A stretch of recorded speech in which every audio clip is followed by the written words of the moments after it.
So, ayan po mga kaibigan, yung laro po natin ay marami pong naguguluhan, no? So, ngayon mga kaibigan, ulitin po natin ang ating laro. So, ganito po ang ating laro, no? Intindihan nyo po ang aking sasabihin. Una po mga kaibigan, may isang eroplano po na ang sakay niya ay hollow blocks.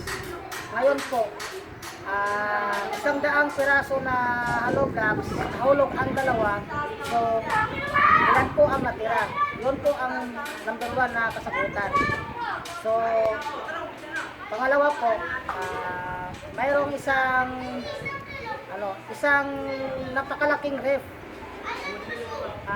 Dalawang hayop po ito. Paano po siya magkasya ang hayop doon sa ref? Yun ang pangalawa pong tanong po mga kaibigan. So, pangatlo mga kaibigan, so, mayroong isang tao po na gustong pumunta doon sa kabundukan. So, bago sa makatawid sa kabundukan na yon, mayroon po siya magdaanan na napakalawak po na ilog. Yung ilog na po na yon ay na marami pong mga buhaya nga nakaantabay doon sa ilog na yon. So, sa lawa. So, ngayon, paano po siya makarating sa ilog na hindi siya mamatay at hindi siya makain ng buhaya? Pangatlong tanong po yan mga kaibigan, yung pangatlong pong sagot. So ngayon po mga kaibigan, mayroon po siyang narinig na napakalakas na tinig na galing po sa kabundukan. So ngayon po mga kaibigan, siya po ay isang diwata. So ngayon, ang diwata na yon ay pinatawag po ang lahat po ng hayop. Tapos ngayon po, ang tanong, anong hayop po ang hindi nakarating sa meeting ng diwata? Yan po mga kaibigan. Itindihan nyo po ang aking sinasabi. Ngayon po mga kaibigan, umalis na po yung mga buhaya. So ibig sabihin, nakatawid na po yung tao na gusto pumunta ng bundok. So ngayon mga kaibigan, sabihin ko po sa inyo, anong hayop po ang hindi nakapunta, no? At ang yung tao ba na pumunta ng bundok, namatay ba siya o hindi? Yun po mga kaibigan ang tanong.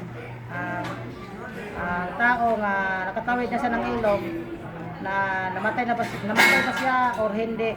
Yun po ang tanong sa last.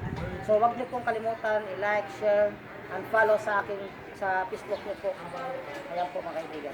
Okay.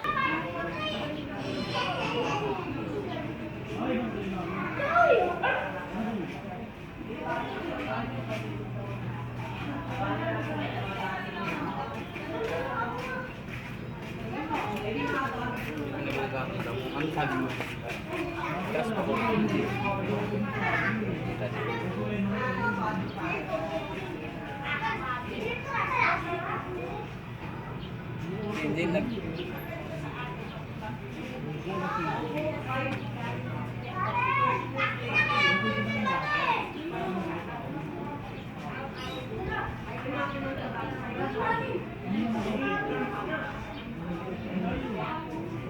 Mga kaibigan, nakita niyo po ang aking sinulat. Siguro po ay mababasa po ninyo yon.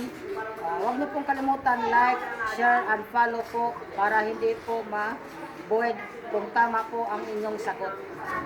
Ayan po mga kaibigan na like, share, at follow po para hindi po ma-void ang inyong tamang sagot. Hanggang Sabado lang po ang ating request na para matapos yung laro na yan.